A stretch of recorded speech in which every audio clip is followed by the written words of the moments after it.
right here. Just I was just trying to get the fucking thing on the air. Hey, we're on. All We're right. live. Hey. Oh, hello. Probably beep. Sorry, FCC. All right. You Hello, ready? everybody. In 3, 2. All right, everybody. Welcome aboard the Monkeysnot podcast. Here we are with episode number 99 of 100 Hours of Monkeysnot. My name is Greg Gately. And I'm Denny Zartman. As always, we're joined by our fellow Monkeysnot member, friend, and godlike being, Jesse Morton. Jesse, welcome to the show. We're not worthy. We're not worthy. You are. I'm glad to be here. I'm glad that you're able to see me and believe in me still, even after seeing me and talking to me. Absolutely. Thank you very much.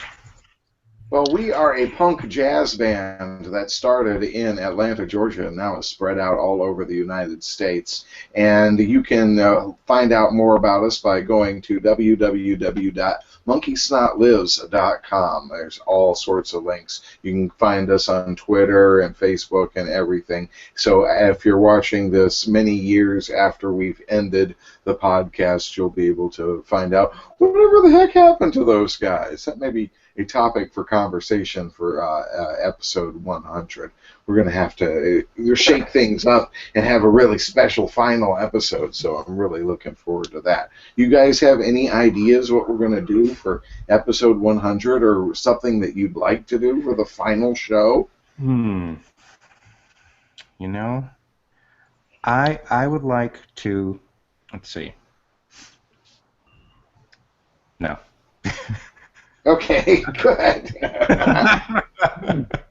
Exactly. We're not going to do anything special. I thought we could do a fake version of a clip show and just throw it to fake clips. It's like, remember that time that Jesse was throwing the tomahawks? Oh, my God. That was Right. Just, oh. Like a wraparound, yeah. That's a great idea. Yeah. But I didn't know if there was enough to sustain a whole show. Well, the beauty of it is while one of us is acting out the clip, the others can be trying to figure out like what the next clip is going to be. Yeah, absolutely. Oh my God! First of all, we did. What? Stop. Hold on, Jesse. What is that? Is that Ronald? Ronald choking some kid, it looks like. Oh my God. Yep. That's disturbing and awesome at the same time. For those who are listening to the audio version of the podcast, we do have a simulcast on YouTube and Google Hangouts, so you can always go find us on YouTube and watch the video version of this. And if you're missing the video version, Jesse has a little icon under his face and beside his name, and it's Ronald Mcdonald choking a child, and frankly, it's disgusting and inappropriate. Yeah, well. Yes. Get over Have we ever discussed the whole Ronald's origin and all that backstory on this No, podcast? we haven't. Do you know much about it? I do indeed. Well, Okay. we'll talk about that and maybe try to dissect what we think is wrong with McDonald's and what can go right with McDonald's. I love to backseat drive some ideas for business and criticize. Yeah. So Sure. McDonald's, this is how you should run your business. But Yeah. first we're going to have a song. And as you can see by the guitar that I'm holding, we're going to play a live song, which is a kind of a rarity on the show. We do it every once in a while, but most of the time we play music that we've already recorded. This is going to be kind of unusual. It's an instrumental song, and it's going to be very short.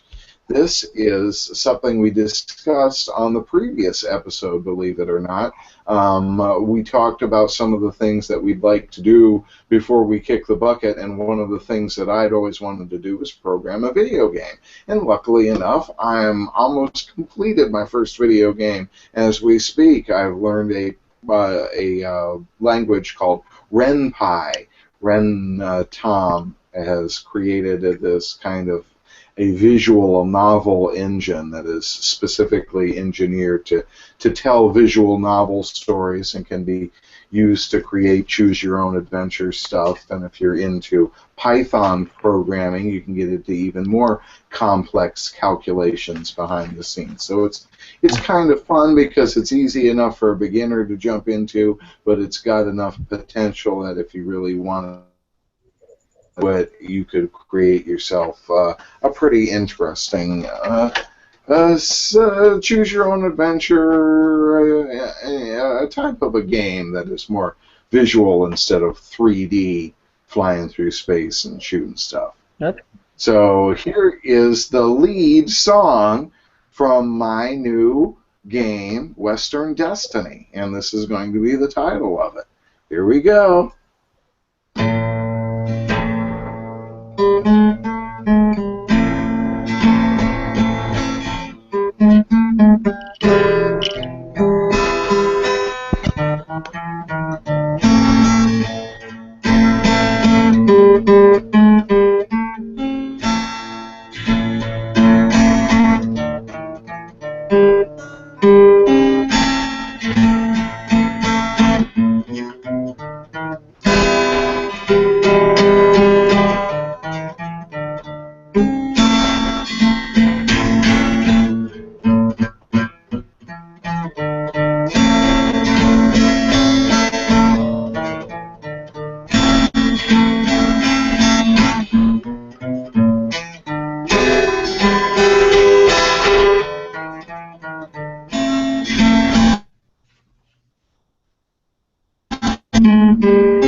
All right.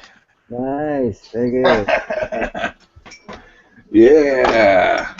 There you go. Western Destiny, the theme song to the new video game coming very, very soon. Awesome. So what the video game is called? Western Destiny as well? Yes. Yes. It is something that I tried to program way back in the day. Jesse and I and our other roommate all pitched in and bought a thing that gets on the internet. And I was, for a brief, it wasn't a computer. It was kind of Web TV. That's what it was called.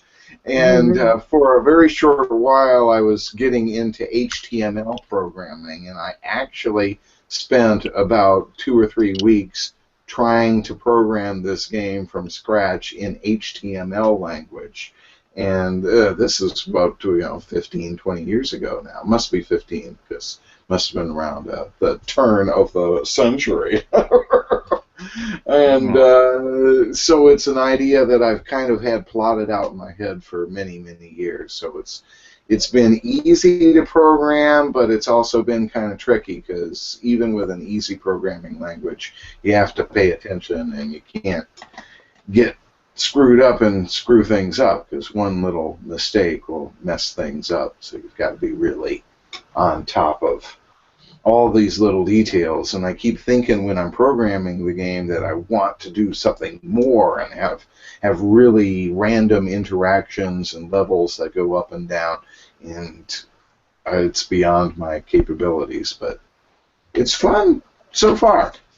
Well, it's good that you found this thing. What is it, you said it's called RenPy? Is that the thing you're using? RenPy, yes. RenPy. How do you? I want to look at this up. How do you spell that? REN''PY. Okay. Because I've been thinking about that too. Like, not necessarily to make video games, because it's kind of, I have to admit, like the idea of designing a game. I feel the same way about that I do about writing a song. It's like something I would love to be able to do or write music. It's like I'd love to do it. It just seems so like alien to me in terms of like where do you begin? Like like I know cool things I want to see, but I don't necessarily know how to spin that into like, okay, here's a level or here's a puzzle that you got to solve, or like I don't. I guess that's where my anxiety is. Like, how do you design the puzzle, or how do you build it? Well, I So would that's think, good. first of all, you've got the 50-50 choice, flipping a coin, and then you kind of Mhm. got a three-way choice, which is like a mock version of rock, paper, scissors.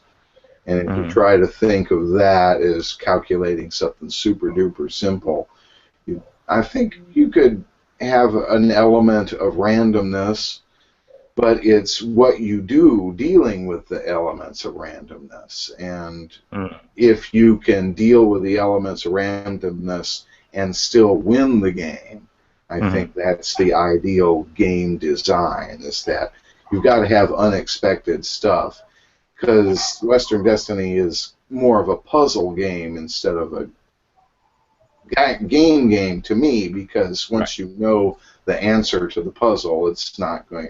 It'll be fun to go around and try different options just for the hell of it, see what Sure. happens. But it's not going to be that kind of endless fun that you can get from a game as simple as rock paper scissors or tic tac toe. But you played a lot of RPG tabletop games in your youth, didn't you? Don't you think you could design a simple system and a game using those kind of rules? I guess I could design a system, or at least a modification of the systems I'm already familiar with. Um, Maybe the challenge is more like, okay, then building the world that the game is supposed to inhabit. You know, um, Coming up with the places and the names of all the characters and all the things like that. But yeah, I suppose.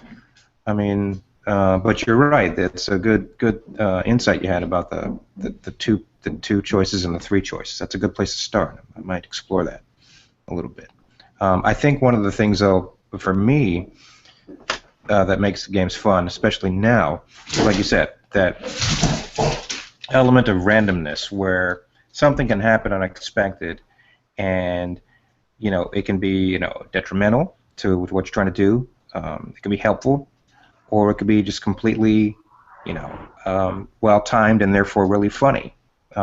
It's kind of what I like about the way that the games have advanced now. It's like the physics engines and all that stuff is so uh, complex that you can kind of walk around in like a Western setting, for example. Um, a game like Red Dead Redemption comes to mind. Those sandbox kind of games where you can do the quest, but you can also kind of walk around in the world and explore a little bit if you want to. Um, Right. and I kind of like that, but I don't like it at the same time. There's a part of me that likes a linear quest. I said, okay, what's the main quest? Let me plow right through it. Fine, I can put this away and never have to play it again. Um, so it kind of Well, the it seems sandbox like, element gives it the replay value. yeah, I think the sandbox games are becoming super popular. Yeah. Pretty much all gamers now want a sandbox element in almost every game now. You think obviously of like, what what is it? Red Dead? What did you just say? Red Dead Redemption. Yeah. Yeah, that one. BioShock, the Batman video games that have just come out recently, Dark Knight ones. Those are ones that you basically, I think it is kind of that idea that it's kind of almost as realistic as life, where the fact that you do have a goal, you have Mhm. multiple goals that keep gaining and piling up on each other, and yet if you look to your right, there's a bad guy. I should go kill that bad guy, which may just lead me to five other bad guys, which may take me off the track for a long, long time. So I think that's kind of the people are really liking that with being able to make their games last longer. I don't know. I was never I liked playing video games, but I probably maybe beat a couple. mainly because I didn't ever really want the games to necessarily end. I know a lot of people go in on games to finish the game, and Yeah. at times that's awesome. I mean, finishing Yar's Revenge on the 2600 back in the day was very cool, and stuff like that, and Pitfall and stuff. But some of these other ones are just so expansive and so grand. I would never think I would ever get to finishing a lot of these things. Assassin's Creed, those kind of games, they're just branching out so huge. And now with the sandbox element, they're including in a lot of those games, specifically like where you basically play in character with some other dude around the world, and the co-op play, So Right. I think that's interesting. And of course, as long as the gameplay itself and the storylines don't go downhill, I don't have much of a problem with it, because it is kind of fun to be able to just kind of do something different than on the same game than you have been doing. I've been doing this story arc, but maybe today I'll take this branch, and see where this goes, So. Well, it's interesting, Denny, that you mentioned the tabletop games too, though, because some of the best times I've ever had have been playing tabletop games with a group of friends. Recently, we got this game. Have you ever played Cards Against Humanity? Mm-hmm. Briefly, yeah. Fun. Fun. A lot of fun. And the fun of it, the game is relatively, not that complex, really. But it's more about like just the way people react to some of the choices that other people make. And so it's that whole interactive element with the people that you're with that make the game so much more than just the basic mechanics of the game itself. And I do find that more satisfying. I mean, I remember I went through a little Halo phase, and I went online, like, oh, you can play online, and it was just at the start of like when I began to realize that I might be pretty good at video games.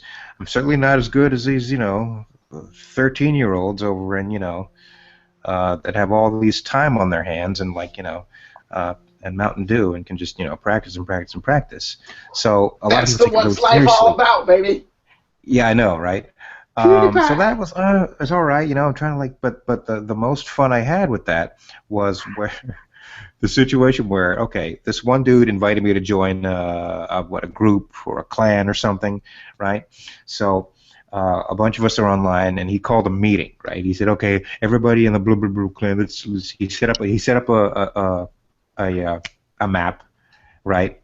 And the whole point was he was going to tell us some stuff, and we were just going to hang out. And the idea wasn't we're not going to shoot at each other or anything like that. Well, of course, a couple of guys just weren't interested in that.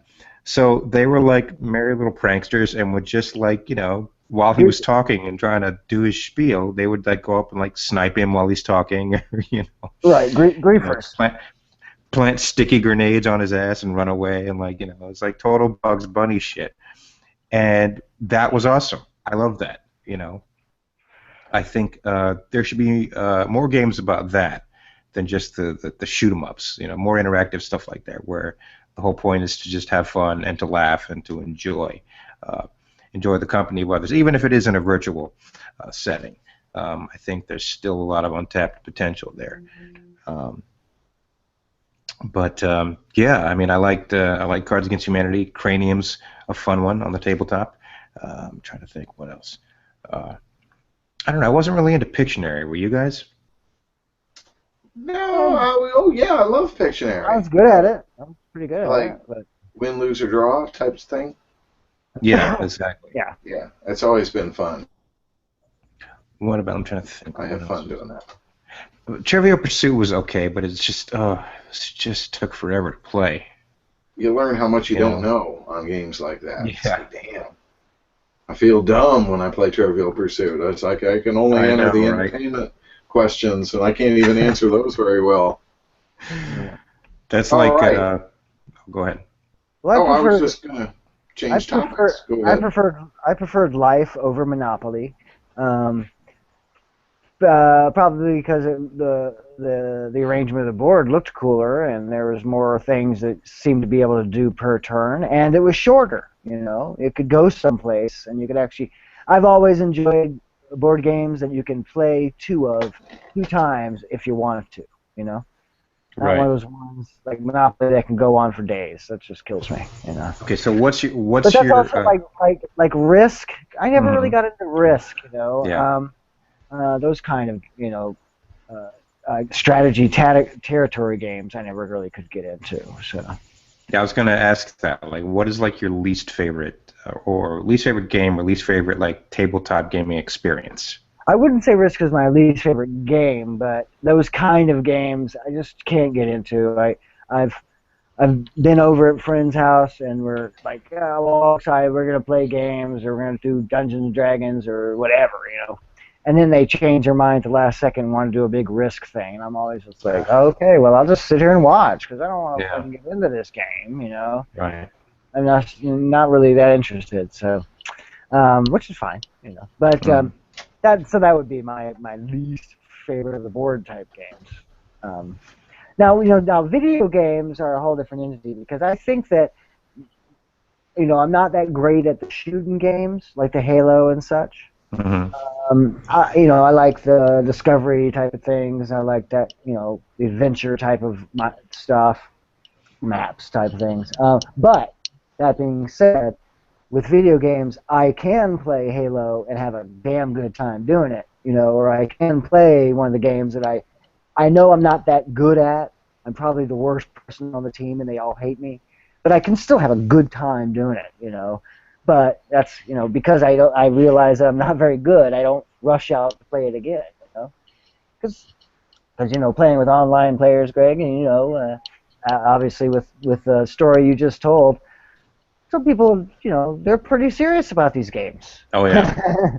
yeah, and so. And it hurts being called a noob all the time. I'm tired of getting owned. I'm getting, man. Stop poning me. Somebody's got to come in last. Yeah. I figure I'm doing them a favor by making everybody. That's right. You're not screwing anything up. You're pushing everyone else forward. Oh, and he's back. You're the rising tide that lifts all boats. Exactly. I don't mind being in the back of the pack. It makes victory that much sweeter. But I was just brought that up because trying to figure out what is, I mean, a ground level game theory. I don't know much about game theory, but I guess it's examining. To me, it would be examining why games are fun, and the first thing that comes into mind is there's got to be a random element or else it's a puzzle. And if there is a random element, how do you get it to be fun? You have to manage these elements in just the right order, and I guess it's getting the correct balance of the management fusion of these unpredictable elements. But I think a lot of games are possible, and it's cool for me to think more of a storyline thing. And that's the great thing about programming a visual novel type thing on RenPy, is that you can, if you wanted to do something with no just straight ahead linear, you could do it. I actually really like the choose which way kind of games, because of course it makes me flash back to the choose your own adventure books, which I really dug back in the day, you know. So I think those are really cool. Simple, sure, you know. Obviously you can get better graphics and still have the same game mechanic, which is, do I want to go this way or this way? And I like that. I think that's kind of fun, you know, for sure. So. Absolutely. Well, there's so much cool stuff online for free. I investigated a lot of languages before picking RenPy as my first language to actually write something from beginning to end. And there's, I believe it's called Inform 7. Don't quote me on that, but it's one of many engines that allows you to write Infocom-type text games. Did you guys ever play Infocom text games back in the day? Did a lot of cursing and swearing over those ones. But weren't they fun in a unusual way? I mean, you get an experience. For those listeners who might not know, a text game is exactly that. You type in turn left, and it says you're in the woods, and you find a pathway to the left and the right, and there's a house, and you type in enter house, and it says it's dark. And you type walk around, and it's like bump around. You can't do anything because it's dark, so you have to eventually type in turn on the light or something creative. You always have to interact with the world just by typing in your movements, and it was a very interesting way of playing a game and exploring a world using your imagination. But you guys didn't like them? I enjoyed it. I got eaten one too many times by a lurking grue. So Okay. a little bitter. Well, let's go on to another topic. We like to talk about food on this podcast every once in a while, and we'll get into movies later. That's another favorite topic. And Star Trek, of course, is always a big one here. Superheroes, movies, Star Trek, and food. We're going to talk about a natural foods expo that Greg got to go to out there in Los Angeles, California. So it was no tiny piece of crap expo. It was a big-ass expo with a lot of crap that's supposed to impress people. But I'm going to take the contrary viewpoint. I like my processed foods, for one. I enjoy macaroni and cheese, even with the shards of metal, because I need my iron. Yes, and second of all, you talk about natural foods, but there's still pasteurization, there's still some sort of processing in order that it doesn't go bad when it's on the shelf for 3, 4, or 5 days or however. So I don't think you're always getting exactly natural food in its natural state. The only way you're really going to get that is eating directly out of your own garden. What do you think, Greg? And tell us about this expo. Well, you got a good point there, Danny. Look, I just like food that tastes good. I mean, for me, if you can make any soy product taste like a Philly cheesesteak, fine. I'll be on board. We're not there yet. However, I will say that I was working with a production crew, and we were covering this event because we're going to do their promo video for them. And I will say they've closed the gap. They have closed the gap. I did sample a lot of things and was very pleasantly surprised. A lot of tasty stuff out there. And what I'm going to try to do right now is just kind of give anybody watching a visual reference. If I do custom upload, will that let me show my screen? Oh, I hope so. If you do it from the Hangout toolbox, where you usually put your name and stuff. Yeah.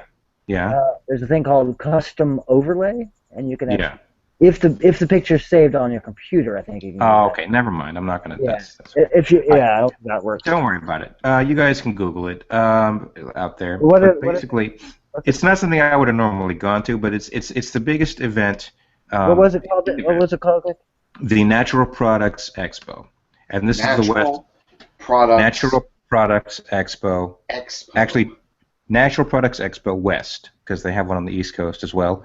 And this is in Anaheim 2 weekends ago. And it's like I sampled a lot of cookies and broccolis and I had some pizza with gluten-free crust, which wasn't half bad. So they've taken some great strides in making this stuff a lot more palatable to heathens like me who prefer, chili dogs. But they're not there yet. I will say there were still some misses. Now, I'm saying this as somebody who remembers what it was like when this kind of stuff was just god-awful. And you guys probably know as well as I. You remember like Tab and Crystal Light. Remember that shit? Ugh. And it seemed like any time there was any kind of an attempt to make me think that this was chocolate when in fact it wasn't, I know the difference. My taste buds know the difference. And there's still a lot of things. Like, for example, at this one, Oh, I remember what it was. I had two different kinds of pizza from the same vendor. He had he had four choices. You had the gluten-free crust and the regular crust, the wheat crust. I went with the gluten-free crust, and within that there were two more choices: regular cheese and vegan cheese. And I decided I would try them both. I had the regular cheese first, just to kind of establish a baseline, and yeah, pretty damn good, gluten-free crust and all. Vegan cheese, not so much. You know, you're not going to convince me that that's cheese. So, however, I did make a very satisfying find. I found a meat substitute that was actually pretty damn good and pretty damn close. Hmm. Really? It's called Neat. There it is. Neat. N-E-A-T.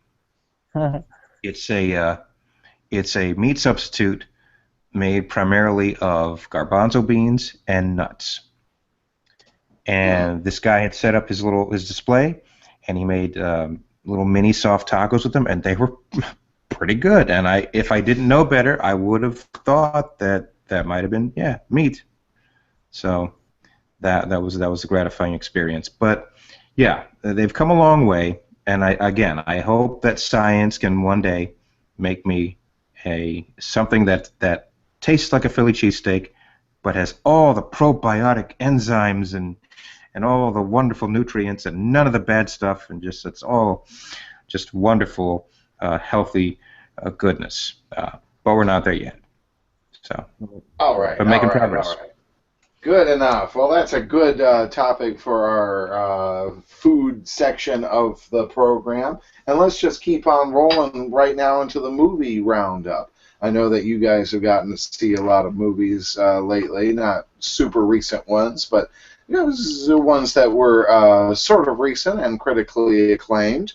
Birdman and Whiplash you finally got to see, Greg, two of the more acclaimed films of last year, to say the least. Birdman won Best Picture, and Whiplash, of course, snagged an Oscar for Best Actor as well. So what did you think of both of these films? Did they live up to the hype? They did. Birdman was excellent. I enjoyed it. The ending was a little confusing. Wasn't quite sure what happened there. But other than that, that was the only complaint about it. It was just an enjoyable ride from start to finish. And, Michael Keaton was excellent. Edward Norton was great. And it's interesting for me. I mean, we're theater guys, so we kind of get a lot of some of what's going on backstage in that environment. So, there you go. Those of you who might be listening, there's a picture, a triple picture there of the Birdman suit and the Michael Keaton in the underwear, and then what is that other one? That's that's how it was disguising. Is that him? Yeah. Oh, I see. It's a magazine here. It's Joaquin Phoenix. It looks like. Yeah. So very solid. Now Whiplash was excellent. Tough to watch though. Yeah, you thought so?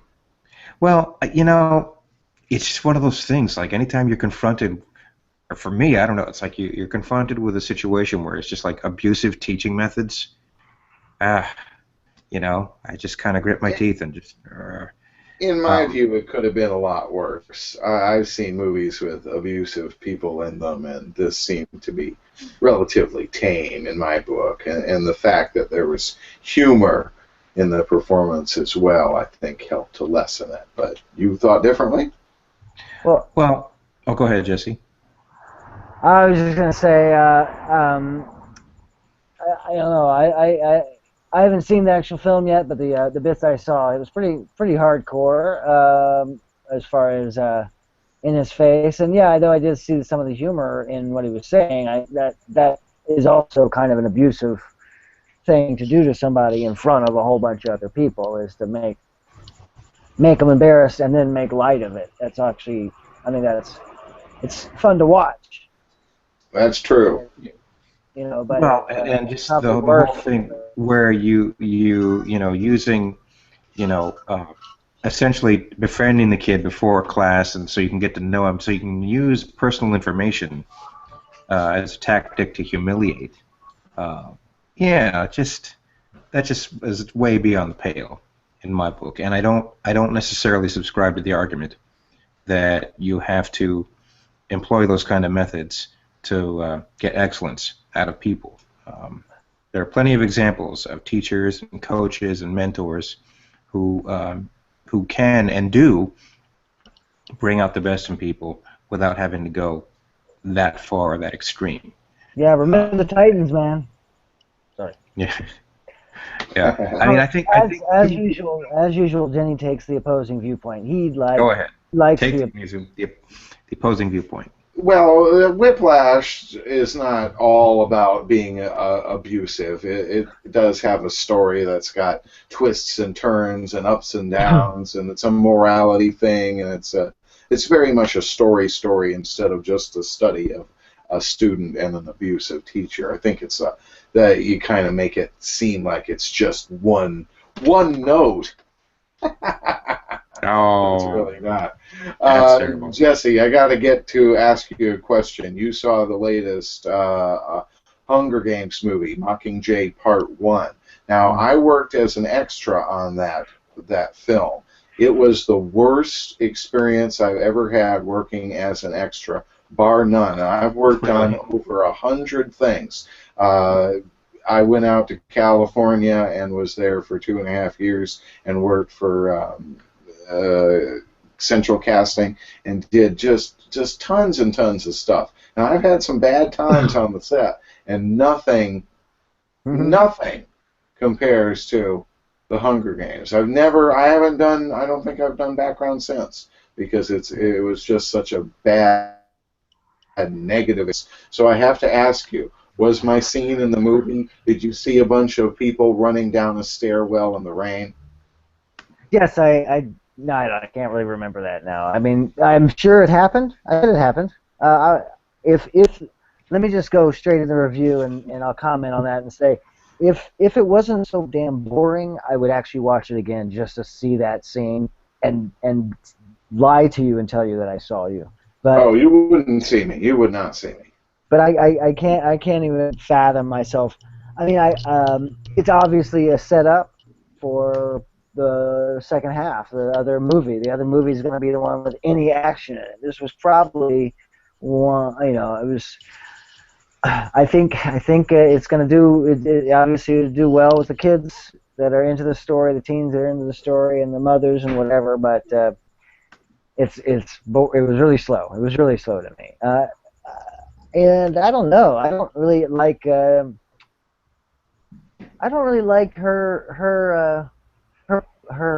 acting in the Hunger Games movie, the character that she created, the Katniss character. I just don't get it. Mm-hmm.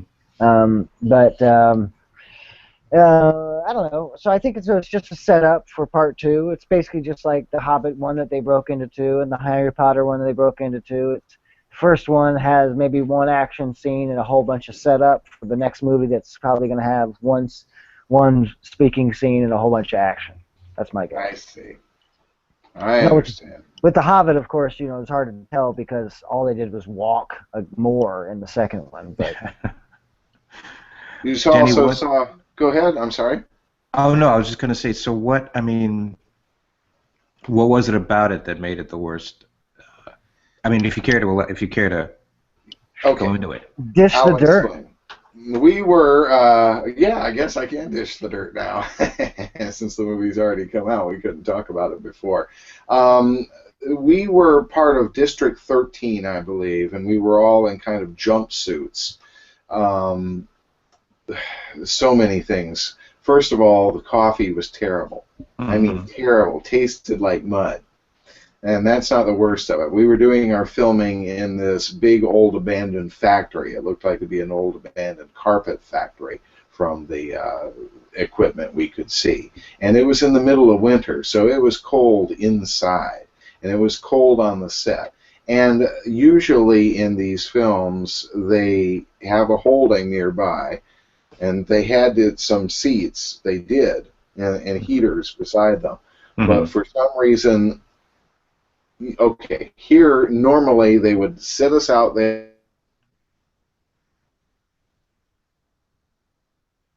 Shit. Denny, you froze. Up here. Hang on. Okay, I'll say it again. We are Correct. out You were there. sitting? They bring us onto the set. We do our Uh-huh. thing. We stand in the background while the actors do their thing. Then they call cut. Uh-huh. We do it again. We do it 3, 4, 5 times. Then Mm-hmm. they set up a different scene. That means we all go back out to our holding and get to sit down. Right. But on the Hunger Games, they were not taking us back to our holding between setups. Oh. We had to stand on set. As I said before, we were all in jumpsuits, so we cannot sit on the set. We cannot lean on the set because it's all a set that's painted, and we can get either dirt or stuff on us. So, and they were using us for the second unit. So we would do a whole full 12, 14-hour day with the first unit, then the first unit would go home, and the second unit would come in, and we'd do another 2 or 3 hours. For those that don't know, the second unit shoots all the little stuff that you don't necessarily need the star or the director on set, the stuff that goes in the background plates or science. For Like this. This is a second unit shot. Yeah. If it's not super duper important, the second unit does it. But they still need their time to do their work. Yeah. We were involved in the scene that was going down the stairwell, and I don't know if that's in Mockingjay Part 1 or 2, but there's a bunch of rain happening because it's not rain, it's sprinklers. The sprinkler system has gone off, and we're all running up and down in a panic. This is a big-ass set with metal stairs, and we are all in jumpsuits, and it's cold because we're in the middle of the winter. So they had given us suits to wear underneath our jumpsuits. Now, these, in conception, are wetsuits, but in reality, they're sauna suits designed for working out. So Jesus. they have really tight ass collars that bite into your skin and also happen around your wrists as well. The first day we were there, which was a 14-hour day, they didn't use us at all. Any of the scenes that they used us, they did not use water. So we were in those suits all day long. Oh, God. The second day, half of the people are not wearing it, or half of the people haven't pulled off during our downtime. Sometimes we had downtime. But it was stuff like that. I had to sit out one time because of my arches. My feet get flat. Sure. And just standing on that set, 3-4 hours of doing nothing, just standing on the set. It's like, I can't. And I purposely had worn 3 layers of socks because it was colder than hell. Right. So when you've got regular size shoes and 3 layers of socks, and you're wearing unfamiliar shoes that the production company has given you, it hurt like hell. So that was just some of the difficulties that went on during the background. I hope I don't get my ass suit off. Nah, why would you?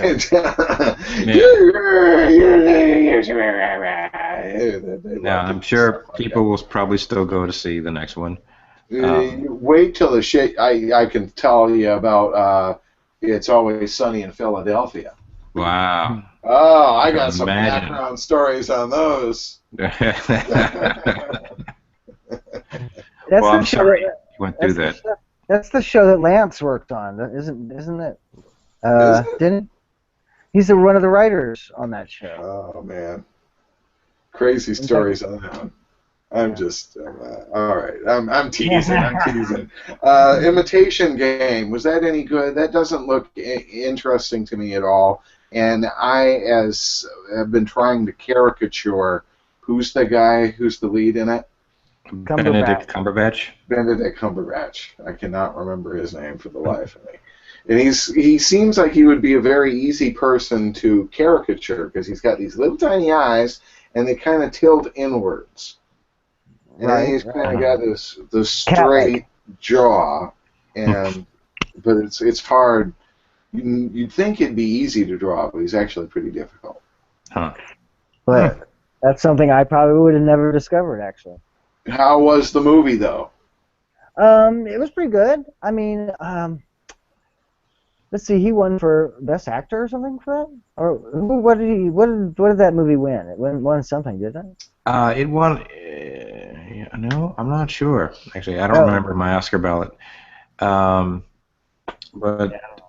I saw it too, and it'll interest you. Okay, first of all, do you like World War II?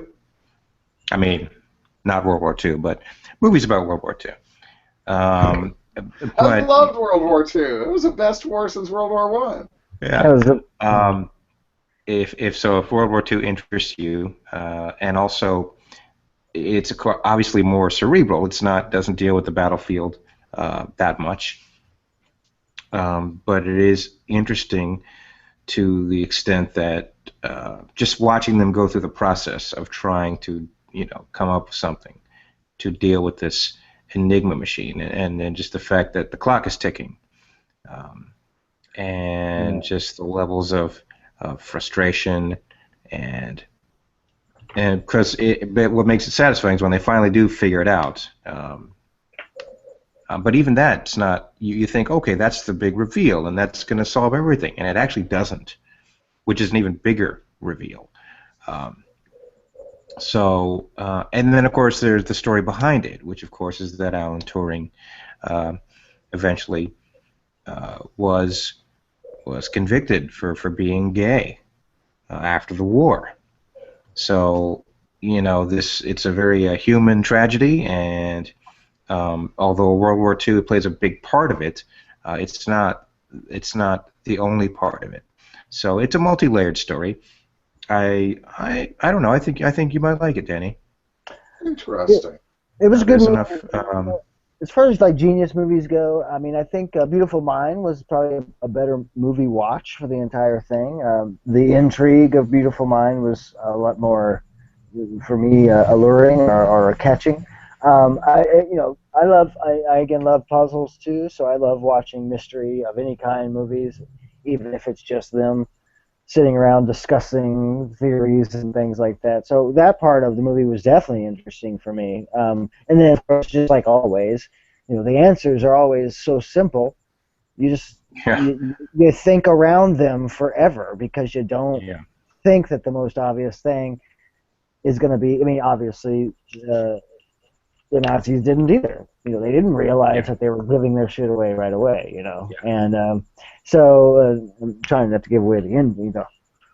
Well, it's history, I guess, but it's not really a spoiler. But so I enjoyed the movie. I don't know. I mean, I guess he was really good. I think he pulls more punches playing Sherlock than he did playing Alan Turing. I mean, I thought that he does more acting range as Sherlock, on the TV show than he did. I didn't. So I don't know. I enjoyed the question. It was a big question. Yeah. Who would win in a fist fight, Alan Turing or Stephen Hawking? Oh. Before being Turing. Turing, good. No. Correct answer. Stephen Hawking. No, he was always that he was always round-out punch. No, it was Turing's dead. No. Nothing. If we were talking about a best case scenario as young men in their prime, so we're almost done here. We're almost done. What? Okay, here we go. Into the Woods. How was Into the Woods? Didn't see it. Into the Woods was okay. It's a musical made for a movie, into a movie that they changed a few things, they softened a few things, and obviously the singing wasn't as great as I'd seen in the actual stage productions. But they were movie stars, so I guess that's okay. Meryl Streep did a good job. Not a award-winning role, so that's good that she didn't accidentally win for being Meryl Streep last year. But the movie was, I mean, I enjoyed it. I know a lot of hardcore musical lovers hate it because they changed anything, and I can't hate them for that too, because I like to be able to, if it's something that I love, I like to be able to keep checking it out. And so that's basically it. It was good. It was good, but it wasn't great. I would give it a C minus. No, 5-star scale. 3 minus. 3 So 2. minus. 2-star scale. 2 out of 5. I'll give it 2 3/4 stars. No, you can only use half stars. 2.5 stars. 2.5 stars. Yeah. Good. And finally, the Atlanta Film Fest is featuring a documentary on Dante's Down the Hatch, a legendary restaurant in Atlanta, Georgia. Jesse used to work there, and apparently the documentary is the big hit at the Atlanta Film Festival. But Jesse, I have to ask you, will it play in Peoria? It's questionable. It may happen eventually. You know, he's basically, I think, at this point, since it's brand new, it's being premiered here at the Atlanta Film Festival, and I believe it's going to then try to hit the festival circuit. It's basically it's a documentary made by a gentleman named Jeff Brinemeyer. He was a 13-year employee at Dante's Down the Hatch. And he's an artist. He's a painter. He's really, really, really good. And but he just kind of, they had the announcement in December of 2012 or 13, and he just said, "Dude, somebody should be recording this," because he's looking around, looking at all his fellow workers, really sad and crying. Not, some of them have been there all their life. Some of the managerial staff, had, as Jeff put, one credit. If they were going to go apply for another job, they'd have one thing on their resume, but it would be a 45-year or 40-year long, or 43, I think was the how long it lasted, but a 40-year long span at the restaurant. Rising from dishwasher to general manager. So it's pretty impressive. The movie from the clips I saw looked really good. He had full-on access, of course, because he was working those last 3 months. So it basically starts the filming actually began, I think,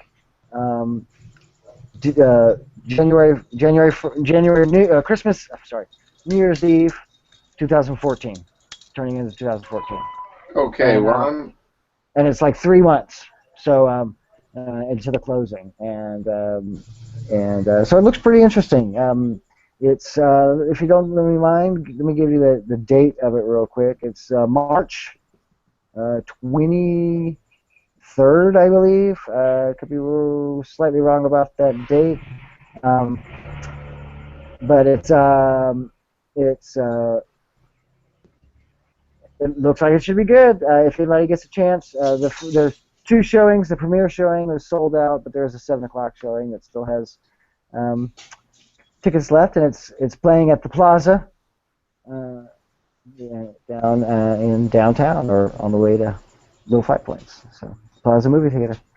So Awesome. I wish Jeff luck on the documentary. I would love to see it. It doesn't look like, so obviously, since I'm not going to make it there, I won't be able to see it probably for a year, more, until either it's off the festival circuit or it gets somewhere,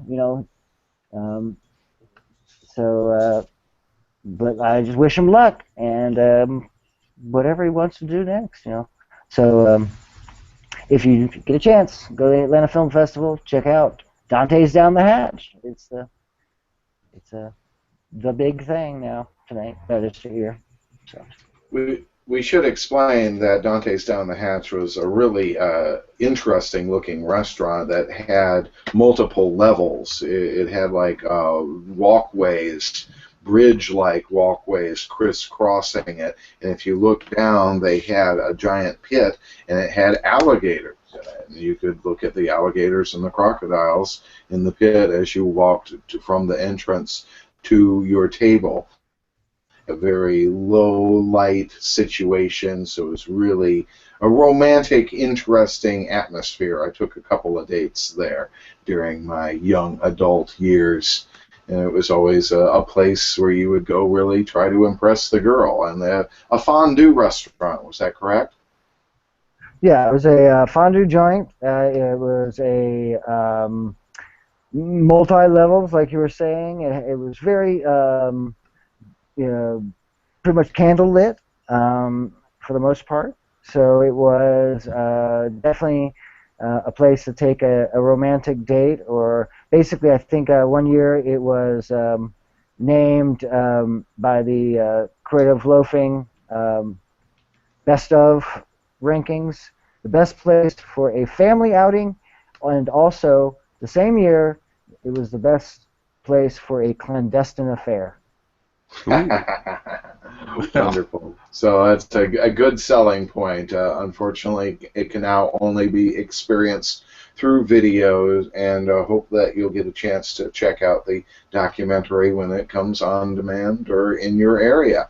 That's almost it for the show today. Is there anything else we wanted to talk about? And I know the Rolling Stones are supposed to announce their world tour again tomorrow, the North American leg of the next tour, I guess. And Greg asked me before the show, do I ever wonder if this is the time that they might lose it? They might not have what it takes. And I always wonder that. I think to myself when I play guitar and try to play things fast, am I losing a step? Do I lose a step because of age?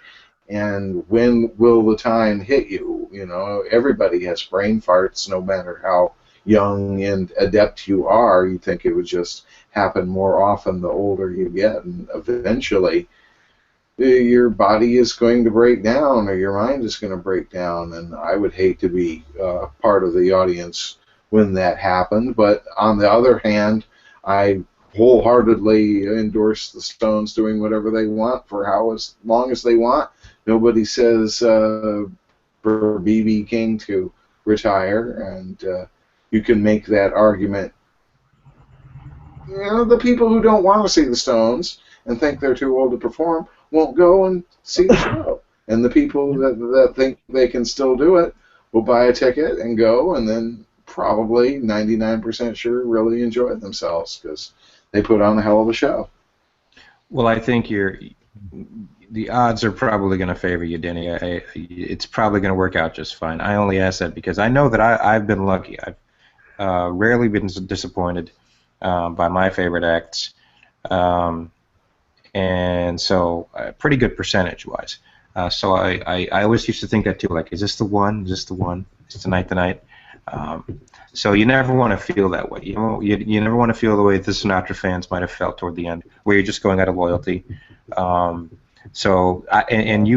you've told me several times that they've always put on a solid professional show, and I think they know themselves well enough to know when they can do it and when they can't. So I think that'll work out fine. But yeah, 8 times, man, that's incredible. That is great, and that's cool. Especially since they're not a band that was like the Dead or Fish that tours around every damn year, you know. So right. So they're not killing themselves, you know. That means, you know, if you got to see them once every 3 or 4 years or whatever, that's a lot of your life stretched out of seeing the Stones. Yeah. That's awesome. That's awesome. Yeah. Hey, and if I do get to see them with Mick Taylor, that will be an extremely exciting. Cool. Very, very cool. So, Greg, I know what you're talking about because I told that story about Bob Dylan before, and I remember telling I think Michael INXS opened for like Paul McCartney or something one year, and you know Michael Hutchins comes out there singing what I thought was one of their biggest songs that one mediate, try not to hate, Love Your Mate, that song. Yeah. No copyright. He had his lyric. He was walking around reading them directly from a piece of paper. Huh. And still messing them up too. Because he was really fucked up. But I just thought that was really interesting. But at least he got through the song. I mean, I guess that's the whole deal. However you can do it, right? I mean, we know that a lot of the artists have teleprompters now, right? Yeah. Yeah. Yeah, even Mick Jagger. Yeah. Runs Well, with no, that. you Well, can't. I don't blame them. It really, No, I I don't mean, either. I think it's it's only natural. I mean, you always taped your set list down at the floor right next to the mic stand. Sometimes they had other pieces of paper taped to the floor with the first words or the first lyric from every song in an order. I've seen that before too, and that's just to kick in the gear. Sometimes you need that. How's this start? Oh yeah, bang. Yeah, I've seen acts do that where they have the brain fart, or someone will have a senior moment during the show, and at times like that, I know there's the whole ethic of a professional should remember their whole act from start to finish, and yeah, I agree with that most of the time. But I think if you need a cheat sheet, have a cheat sheet. Yeah. You know what I mean? I would rather you have the cheat sheet. I'm okay with you having a cheat sheet than flubbing the damn song. Absolutely. I don't care if it's live, whatever. That stupid macho bullshit about it. Don't be a hero. Just get the song right. Yeah. So I would have preferred if they'd had cheat sheets or teleprompters in some cases. So I'm all right with that too. Oh, okay. Yeah. Before we wrap the show, okay, I want to get back to Ronald McDonald. Oh yes. All right, and this is kind of personal for me. All right. So you may not be aware of this. Ronald McDonald was created by none other than Willard Scott. Right, he was the first Ronald McDonald. The first Ronald McDonald. And so the backstory on that is, now, first of all, I've known about Willard Scott since I was a kid. He was a local weatherman in the D.C. area. And just I remember this friendly, jolly guy, Willard. Oh, it's Willard. And so, and then I moved around a bit, never saw, obviously you move around, and next thing I know, Willard is on the Today Show. I'm like, oh, good for him. Willard's, now he's national. That's great. Completely ignorant of the history of him as Ronald McDonald. So then I come to find out that Willard Scott was actually Bozo the Clown for a time. Now let me explain. Bozo the Clown was a character that was created by a man named Bob Bell in Chicago. And he franchised and licensed the character. So every major market, every television market, had its own version of Bozo. And ours was Willard. And let me show you. I want to show you a picture of Willard Scott as Bozo. Are you ready for this? Let's do it. I am ready. Do you think you're ready for this? Oh my God. Okay. I'm just going to, hold on a second. Hold on. There. Right? I mean, yeah. I wonder how many kids he has under his porch. Yeah. Yeah, jolly, friendly Willard, but you put clown makeup on him and he's a completely different man. I mean, yeah. So Willard was DC's Bozo.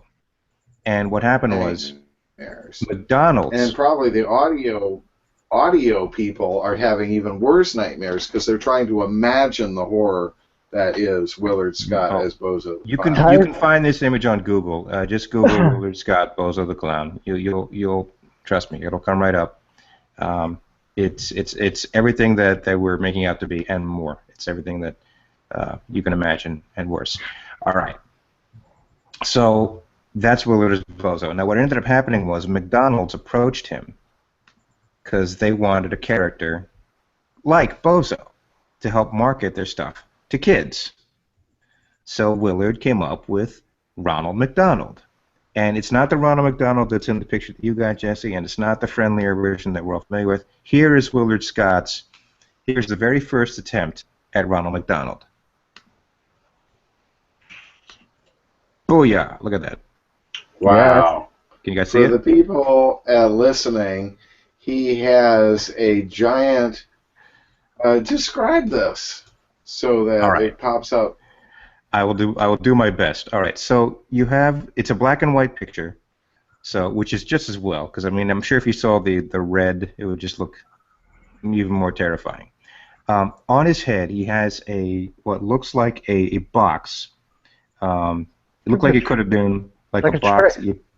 Yeah, a tray. A big box of tray filled with food, and it's on top of his head. It's on top. Well, no, it's got like a teddy bear and like some other kind of stuffed animal, but off to the side you have like what looks like a cup with the McDonald's logo, and then he's got this ratty-looking mop of hair, not the curly, permed Ronald McDonald locks that you're familiar with. It's just this raggedy mop of hair. To about his ears, right? And then, of course, he's got the really big, creepy, open-mouthed Willard smile, right, with the clown makeup on. And he's got a cup on his nose. And yes, instead of a clown nose, he has a cup. A cup on his nose. His right arm, he's waving at the camera. He's got a white glove, and his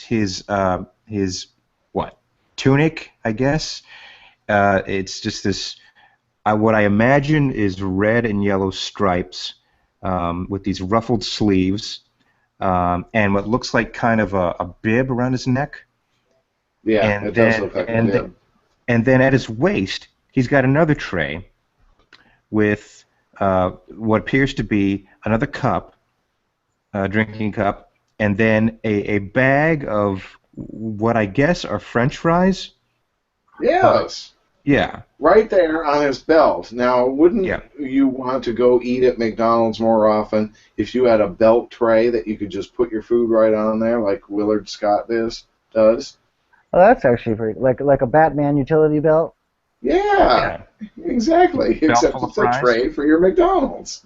If they just gave you the belt and you just latched it on and you had a drink, you could just open it up and there's the drink, and open it up and there's the fries. Yeah, sure. That's a decent gimmick. I can dig that, but I don't know if I want Psycho Clown here serving it to me. I mean, and that's a good one. Jesse pulled up another picture of Willard. This is in color.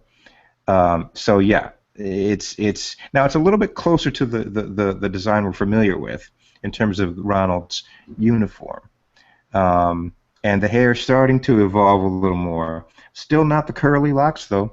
It looks almost like a Davy Crockett kind of hat. Weird. Yeah. Yeah.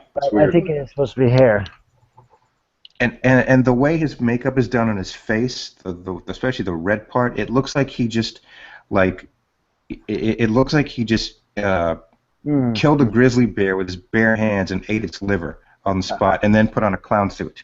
Mick Liver. Mick Liver. I think it looks like Ronald McDonald has his Red Wings right now. Yes, he does for sure in this picture here. So can fix it. Very frightening. First of all, they have totally fucked up the apple pie. It used to be good and crispy outside. It was like an apple version of a really crispy egg roll.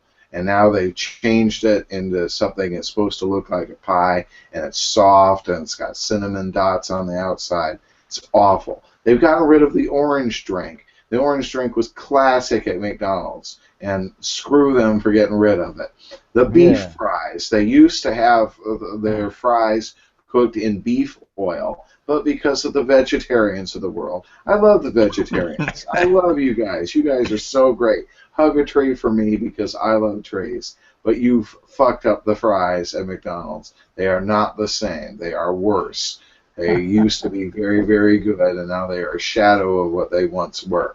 And finally, when you get a good hamburger, you have to enjoy that generic McDonald's hamburger, but they need to make something that is just a quality burger. You need to put all this stuff away and just get away from it and try to find somebody who can make the shakes. Every time I go in, the shake machine isn't working, yet they have a whole freaking counter over there for coffee. Yeah, it's In no one actual crispy. Yeah, you know it. no one knows how to fix the things. I think the machines break, or else you're right. Maybe just they don't know how to train them, and they don't have proper shake training like they did back in the day. They don't have any training. They just stick them back there. I worked at a McDonald's. I know how they do things. They just stick them back there. They hope you pick it up on the fly, and you basically leave with no transferable or marketable skills. Perfect. But we're trying to help McDonald's. We're not trying to hurt you, McDonald's. This is free advice that we're giving you that will help increase your market share. You go back to the beef fries and the orange drink. That alone is going to cause 7% increase. That's right. Yeah, that's right. McDonald's, you should take Denny's advice, and someday, you might just make it, McDonald's. If you might serve a couple hundred people, hard. you know? Yeah. That's what I wanted to say to the Rolling Stones, that nice new young band. Believe in yourselves. You might just go somewhere. That's right. All right, I think that's about it. You got hungry now. This episode has made me hungry. Yes. Yes, okay. Well, you heard the man, sweethearts. That is all the time we have for this edition of the Monkeysnot podcast. I want to thank you out there for listening, and want to thank our good friend and co-host, Jesse Morton, for joining us. Jesse, thank you so much. Thank you very much, gentlemen. As always, talk to you soon. Yes, sounds good to me. All right out there. And once again, I'm Greg Gately. I'm Denny Zartman. Thank you, viewer. We dedicate this show to you. Because you're number one. You are number one. You're the only viewer in our hearts. You're the ultimate. Bye. Stay out of jail.